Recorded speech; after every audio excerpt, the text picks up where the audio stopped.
उसके ठेले की सबसे बड़ी खासियत उसका जायंट तवा है। वो उस विशाल तवे के किनारे पर चिकन के टुकड़ों को गोल आकार में सजाता है और बीच में उबलते हुए गरम तेल को कलछी से निकाल कर बार बार उन टुकड़ों पर डालता है। ये कहानी इसी तवे, गांव के कंजूस लाला जी और एक छोटी सी फनी और इमोशनल घटना के इर्द गिर्द घूमती है।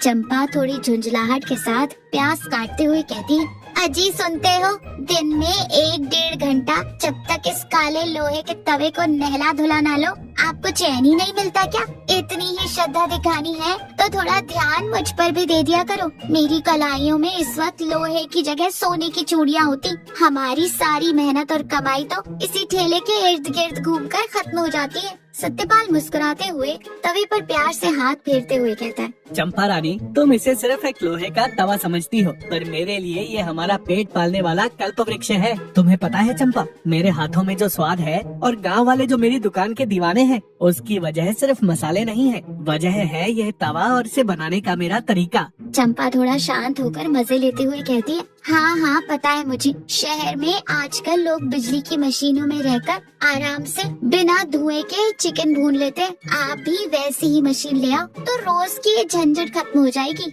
सत्यपाल आंखें बड़ी करके पूरे भावुक अंदाज में कहता है, बिजली की मशीन? अरे चंपा, उस मशीन से पेट तो भर सकता है पर आत्मा तृप्त नहीं होती। मेरी कारीगरी तो देखो, बीच में खौलता हुआ तेल किसी हवन कुंड की तरह उबलता है और उसके चारों तरफ गोल घेरे में चिकन के टुकड़े किसी सेना की तरह खड़े होते हैं। जब मैं बीच में से उबलता हुआ तेल कलछी में भरकर उन गोल सजे हुए टुकड़ों पर डालता हूँ और जो छन्न की आवाज आती है, आहा, मुझे तो ऐसा लगता है जैसे कोई संगीत बज रहा हो। गांव वाले इसे ऐसे ही थोड़ी तवा चक्रव्यूह कहते हैं। चंपा मुस्कुराकर सिर हिलाते हुए कहती है, चलिए अब अपने इस तवा चक्रव्यूह की गाथा बंद कीजिए और ठेला लगाने की तैयारी कीजिए। और हाँ, शाम को उस कंजूस लाला जी से थोड़ा बच कर रहना, उन्हें मुफ्त में खाने की बहुत बुरी आदत है। सत्यपाल बहुत ही शांत स्वभाव से कहता है, अरे बेचारी जान है चंपा, खुशबू सूंघ कर खींचे चले आते हैं। बड़े बुजुर्ग हैं, अगर उनका मन ललचाता है तो खुश होने दो उन्हें।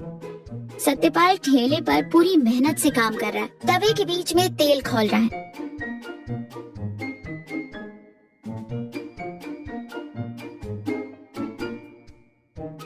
लाला जी हवा में खुशबू सूंघते हुए पेट पर हाथ फिराते हुए ठेले के पास आते हैं और आंखें बंद करके खुशबू का आनंद लेते हुए कहते हैं, आहा, सत्यपाल बेटा, क्या बात है। तुम्हारी इस तवे की खुशबू ने तो मेरा आधा पेट ऐसे ही भर दिया। पूरे सूरजपुर गांव में तुम्हारे जैसा जादू किसी के हाथों में नहीं है। सत्यपाल सम्मान से हाथ जोड़ते हुए कहता है, नमस्ते लाला जी, आइए, आपके लिए ही गर्मा गर्म सिक रहा है। आपकी आंखों में मुझे साफ भूख नजर आ रही है, लगा दो एक बढ़िया सी प्लेट। लाला जी तुरंत घबराकर, अरे नहीं बेटा, बात 30 रुपए की प्लेट की नहीं है, वो तो मैं अभी निकाल कर दे दूं। बात ये है कि डॉक्टर ने मुझे तेल और मसाले से बिल्कुल दूर रहने को कहा है। मेरी सेहत आजकल ठीक नहीं चल रही। सत्यपाल बड़ी ही मासूमियत से मुस्कुराते हुए कहता है, कोई बात नहीं लाला जी, सेहत सबसे बड़ी चीज है। अगर डॉक्टर साहब ने मना किया है तो बिल्कुल मत खाइए, आप बस खुशबू लेकर आनंद लीजिए।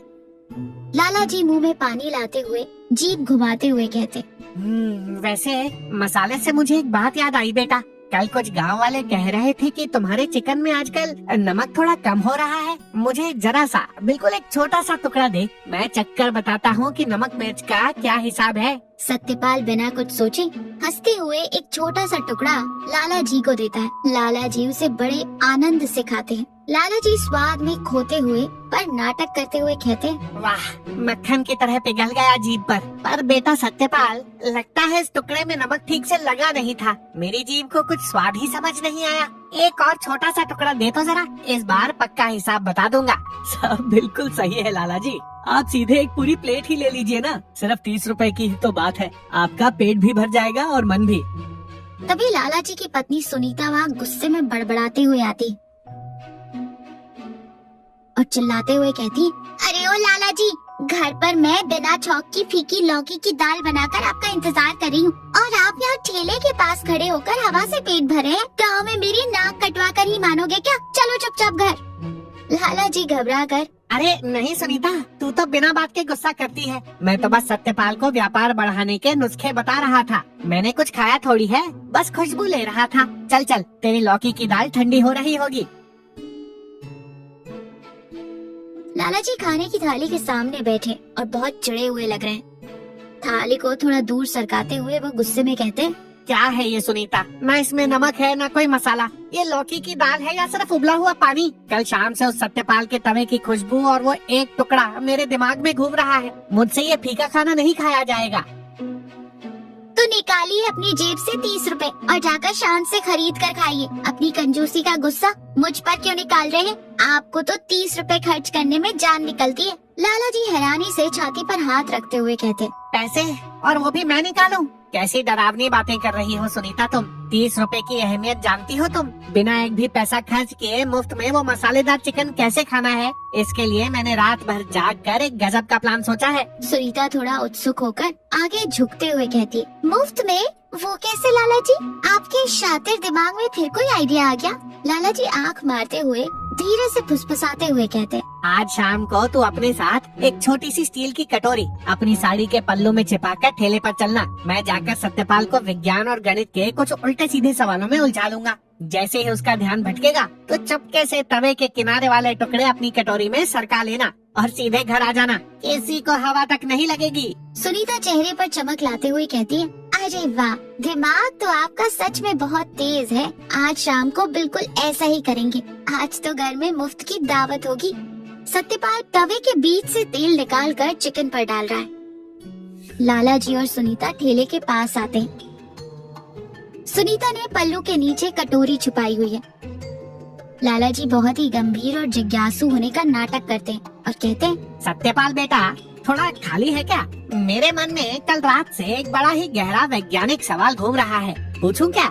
सत्यपाल अपना काम रोककर विनम्रता से कहता है, मुझसे लाला जी? मैं तो कोई पढ़ा लिखा इंसान नहीं हूँ, बस एक मामूली सा ठेले वाला हूँ। फिर भी पूछिए, अगर मुझे पता होगा तो जरूर बताऊंगा। लाला जी सत्यपाल को पूरी तरह अपने बातों में फंसाते हैं। मैं ये सोच रहा था कि तेरा ये जो तवा है ये गोल क्यों है बेटा? अगर ये चौकोर होता तो इसके 4 कोनों में ज्यादा चिकन के टुकड़े आ जाते ना, तेरा मुनाफा बढ़ जाता। और हाँ, ये जो तेल उबल रहा है इसका तापमान कितने डिग्री है? कभी थर्मामीटर लगाकर नापा है तूने? सत्यपाल पूरी तरह उलझकर सोच में पड़ जाता है। तापमान? वो तो नहीं पता लाला जी। और चौकोर तवे में तेल सब जगह बराबर नहीं फैलता ना, गोल होता है तभी तो मेरा तवा चक्रव्यूह बनता है। और सत्यपाल जब लाला जी को समझाने में मगन है, तभी सुनीता धीरे से अपनी कटोरी निकालती है और तवे के किनारे से चिकन के टुकड़े उसमें सरकाना शुरू कर देती है। हड़बड़ाहट में उसके हाथ थोड़े कांप रहे थे। तभी घर से ठेले की तरफ आ रही चंपा की नजर सुनीता पर पड़ जाती है। चंपा दौड़ के आती और बहुत जोर से चिल्लाते हुए कहती है, अरे ये क्या हो रहा है? दिन दहाड़े हमारे ठेले पर चोरी?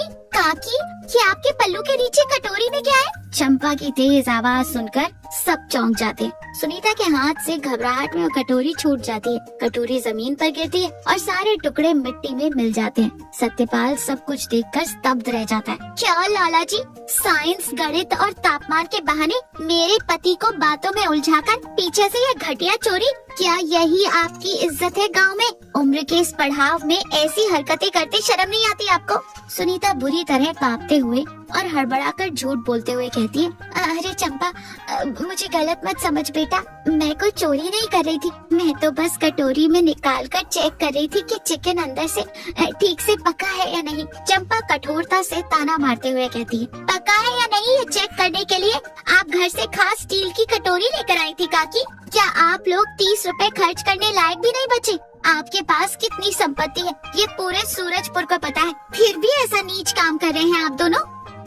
सत्यपाल बहुत ही शांत लेकिन भारी और उदास आवाज में कहता है, चंपा शांत हो जाओ, बस करो, अब तुम इन्हें एक शब्द भी नहीं कहोगी, ये हमसे बड़े हैं। फिर लाला जी की तरफ मुड़कर, लाला जी, आप गांव के सबसे रईस इंसान हैं, पैसा, रुतबा, हैसियत सब है आपके पास। हम तो रोज कमाने खाने वाले मामूली लोग हैं। सिर्फ 30 रुपए के लिए आपने इतना बड़ा नाटक किया। लाला जी, अगर आप एक बार हक से मुझसे कहते कि सत्यपाल मुझे खाना है पर मेरे पास पैसे नहीं है, तो मैं खुद अपने हाथों से प्लेट भरकर आपको खिलाता। मैंने कभी किसी को भूखा नहीं लौटाया, पर आपने तो साजिश करके मुझे धोखा दिया, मेरी मेहनत, मेरी कला का मजाक बना दिया। मुझे बहुत दुख हुआ लाला जी। अब आप लोग यहाँ से चले जाइए।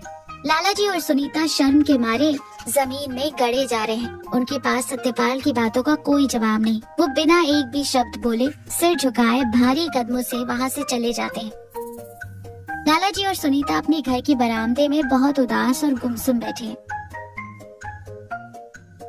सुनीता रोते हुए कहती है, लाला जी मुझे रात भर एक पल के लिए भी नींद नहीं आई। जो घटिया काम हमने कल किया है उसके बाद मुझे खुद अपनी शक्ल आईने में देखने में शर्म आ रही है। चंद रुपयों के लिए हमने अपनी सारी इज्जत उस मिट्टी में मिला दी। लाला जी भी गहरी सांस छोड़ते हुए भारी पश्चाताप के साथ कहते, गलती तुम्हारी नहीं है सुनीता, वो लालची और गंदा प्लान मेरा था। मेरी इस पैसे की हवस और कंजूसी ने मुझे कितना अंधा कर दिया था, ये कल मुझे उस गरीब सत्यपाल की आंखों में देखकर समझ आया। वो पैसे से गरीब है पर उसका दिल हमसे बहुत बड़ा है। आज शाम को हम दोनों उसके पास जाएंगे और उससे माफी मांगेंगे। इस अपराध बोध के साथ मैं नहीं जी सकता। सत्यपाल चुपचाप अपना ठेला लगा रहा है। लाला जी और सुनीता धीरे धीरे वहाँ आते। लाला जी अपने दोनों हाथ जोड़कर कांपती आवाज में कहते, सत्यपाल बेटा, चंपा बेटी, कल हमने जो किया वो हमारी जिंदगी की सबसे बड़ी भूल थी। हम अपनी कंजूसी में अंधे हो गए थे। कृपया हमें माफ कर दो बेटा। हमने तुम्हारी मेहनत और तुम्हारी भावनाओं को ठेस पहुंचाई है। अरे लाला जी, ये आप क्या कर रहे हैं? आप मुझे हाथ जोड़ रहे हैं? मुझे पाप लगेगा। हाथ नीचे कीजिए, आप बड़े हैं, ऐसी बातें मत कहिए। लाला जी रोते हुए भावुक होकर कहते, नहीं बेटा, कल तूने मुझे दिखा दिया कि इंसानियत और मेहनत की कमाई के आगे मेरे पैसे की कोई हैसियत नहीं है। मैं अनपढ़ हूँ और तू सबसे बड़ा ज्ञानी है बेटा। सुनीता भी अपने पल्लू से आंसू पोंछते हुए कहती है, बेटा सत्यपाल, मुफ्त खाने के लालच ने हमारी मति भ्रष्ट कर दी थी। हमें अपने किए पर बहुत पछतावा है। हमें माफ कर दे बेटा। लाला जी अपनी जेब से कांपते हुए हाथों से 500 रुपए का एक नोट निकालते हैं। यह लो सत्यपाल, मेरी उस बेवकूफी और चोरी के लिए मेरी तरफ से ये एक छोटा सा जुर्माना समझ कर रख लो। इसे मना मत करना बेटा।